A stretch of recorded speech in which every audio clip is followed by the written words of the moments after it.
हमारे पास में है क्लास 10th की साइंस सेकंड की बुक। आपसे अजय हम इस बुक में से कुछ सवाल पूछते हैं। पेज 61 पर क्या है? 61 पे सर 61 पे जैव प्रौद्योगिकी शब्दावलियां दी है, जिसमें सबसे ऊपर ही ऊपर नाम है डीएनए लाइगेज। 166 यानी कि 166 पर क्या है? 166 के ऊपर सर दिया राष्ट्रीय रोग उन्मूलन कार्यक्रम।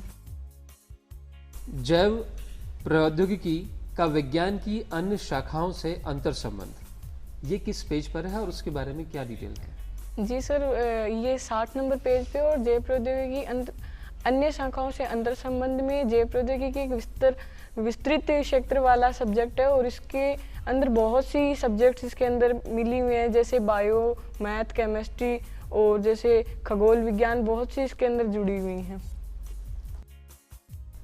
चलिए यूनुस से भी हम बात करते हैं। यूनुस 10th क्लास के स्टूडेंट है। यूनुस आप कहाँ से आए हैं? मैं यूनुस खान सीकर से आया हूँ। पेज 34 पर क्या है? उत्परिवर्तन है और उत्परिवर्तन के प्रकार है। उत्परिवर्तन और उत्परिवर्तन के प्रकार दोनों ही चीज़ें पेज 34। पेज 18 पर क्या है और थोड़ा सविस्तार बताएं उसमें। 18 नंबर पेज में मेंडल का द्वितीय संकरण प्रयोग दिया हुआ है। उसके अंदर मेंडल ने बताया कि जब हम दो पीढ़ियों के अंदर क्रॉस कराते हैं तो मध्य संक्रमण करवाते हैं तो उनसे एक नया जीव उत्पन्न होता है। बिल्कुल ठीक कहा आपने। ये पेज 18 पर हम देख सकते हैं ये, और संकरण की जो प्रक्रिया है उसको एक डायग्राम से उन्होंने एक्सप्लेन किया हुआ है। विटामिन कुपोषण किस पेज पर है?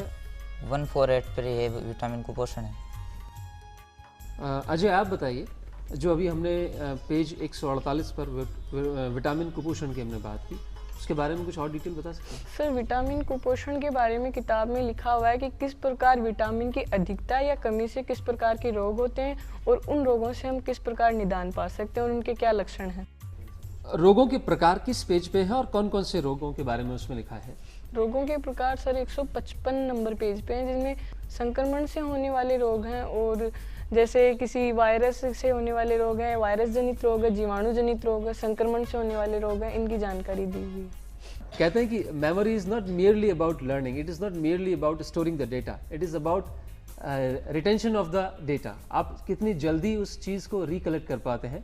आपने इतनी सारी इन्फॉर्मेशन और ऐसी इन्फॉर्मेशन जो साइंस की भाषा में है, यानी कि जो रोज़मर्रा की जीवन में जो आप जिन शब्दावली को काम में नहीं लेते हैं, उन शब्दों को, इतने सारे शब्दों को जिस सिस्टमैटिक अप्रोच से, सिस्टमैटिक तरीके से अपने दिमाग में स्टोर किया और उनको बहुत कम समय में आपने रिकलेक्ट किया।